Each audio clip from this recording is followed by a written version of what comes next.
It's day 356. We're on the JCB fast track. We've got the digger on the back, and we're gonna go and knock another house down. So it's demolition Saturday. Just on the digger doing a bit of demolition. It was a bungalow, but it's a bit sensitive, so not got any footage of it to show anyone. Hopefully I can get the sprayer fixed in a bit. A couple of people asking for a review of the hog-low loader. This is actually Adam's. Very pleased with it. There was something not quite right with the ramps when it came, but they've sorted that out now. But I think it's because they'd extended them because he didn't want it too steep going up, and they'd not changed it underneath. But took it back to the factory, modified it. It's perfect now. It's actually got a hydraulic bail wedge as well, which is pretty nifty. So you can pull the spool on the back, and the bail wedge pops up and clicks in, and you lift it up again, pull a cable, it drops back down. So it saves having to lift it on and off, which is a bit of a pain because in the summer you're always in a hurry. You're moving something around, and the next thing you want to go and pick straw up, and the bail wedge isn't on, or it's in the wrong yard and stuff like that. So that's really handy. The only thing is it's 25 foot. It would have been better being 28 or 24. Doesn't really add up with bales of straw.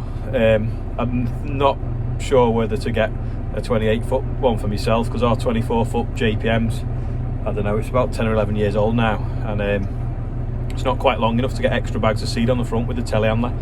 You think you can get four ton on the front, or it'd be better if you could get 6, because that's like a full day's sort of like afternoon's worth of sowing if you can as well. So I might price one up and see. On the fast track with it anyway today.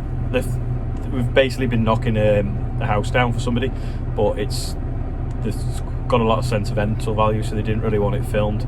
We filmed it in time lapse, but just for sort of the prosperity for them, and we're not going to put it in a video today because it wouldn't be fair, and they don't want us to. So what I could probably do is put the last house that we knocked down in the video, and you can get the idea of what we've been doing maybe.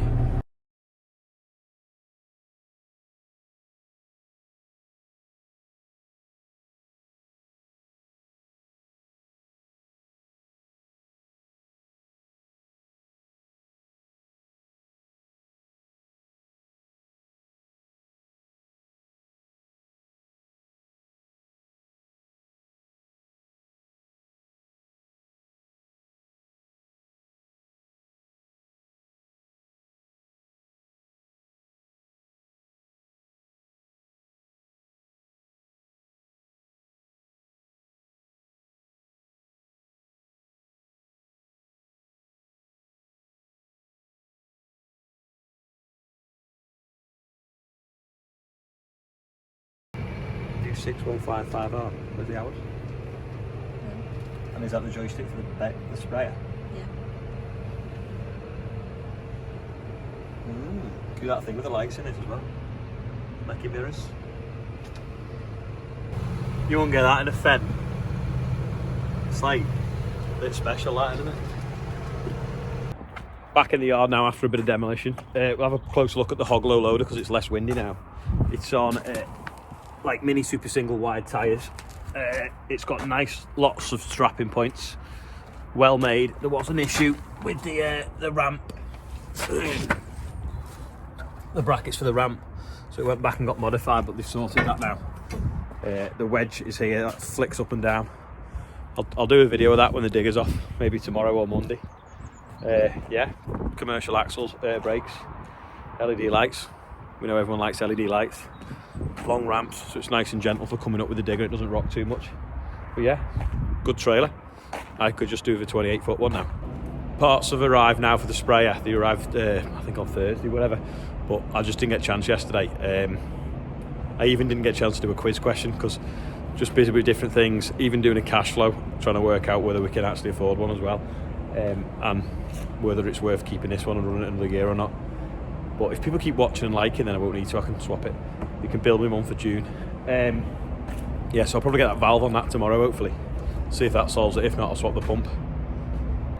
Adam's been to the port today with his vacuum tanker, sucking out the inside of a big barge. It's been interesting. So we've got a video of it, so I'll put that on so you can see that as well.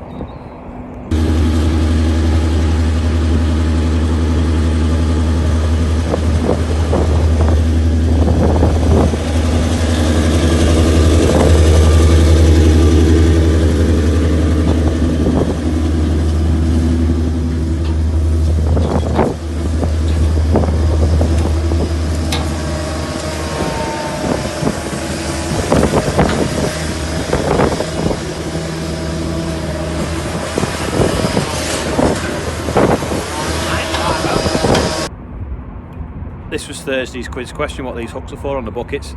Lots of people got it right. It is so that you can hook the other buckets into it and carry them, or hook them on the blade of the digger to move them around a bit easier. Of course, it's the 13th of March today. Last 13th of March last year, it was Friday the 13th, and I actually went to Chernobyl and visited Chernobyl and Pripyat and the woodpecker and different things. Really interesting. I'll put some pictures on at the end of what we got up to and what we saw there.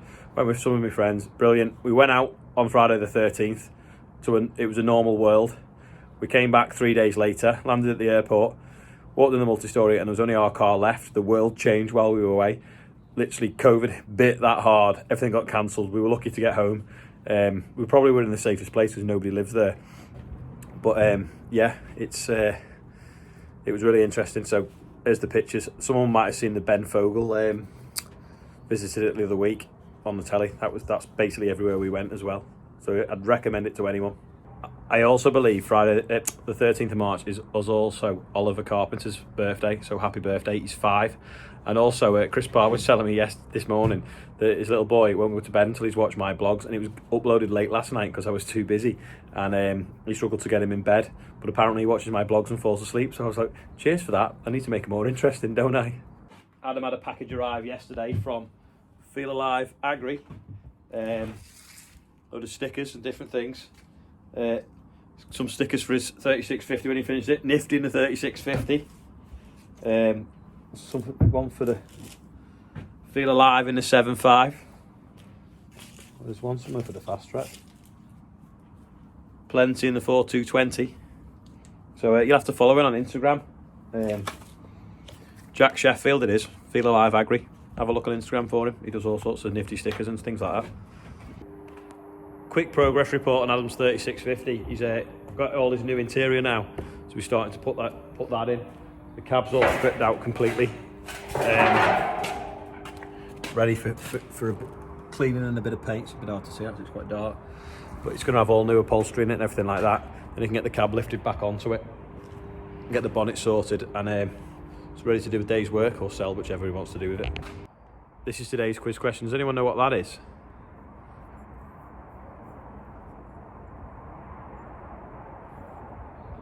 If you do, leave a comment below. The other thing actually is a bit of a quiz question is, we're at like 9,000 and something subscribers now. Don't forget, you're the privileged under 10,000. See if you can guess what day it'll hit 10,000. It's Saturday today. Will it be Tuesday, Wednesday, Thursday, Sunday? I don't know.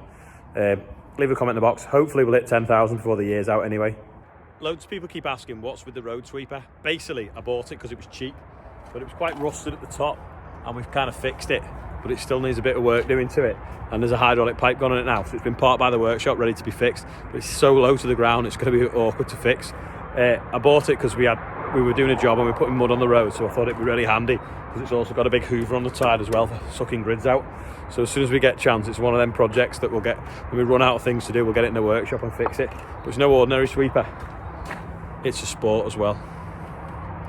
So yeah, little nifty thing, 2-seater, flies on the road, very useful as well really. You know, if there's any like events in public places where they close the roads and stuff like that, get in the sweeper, put high-vis on, drive anywhere, park anywhere. You could go out on a night out with it really and just park outside the bars and drive straight back, because it fits between the little bollards they put up to stop cars going through. So yeah, if you ever want to get into the city centres and get right into the mix of it, buy yourself a road sweeper.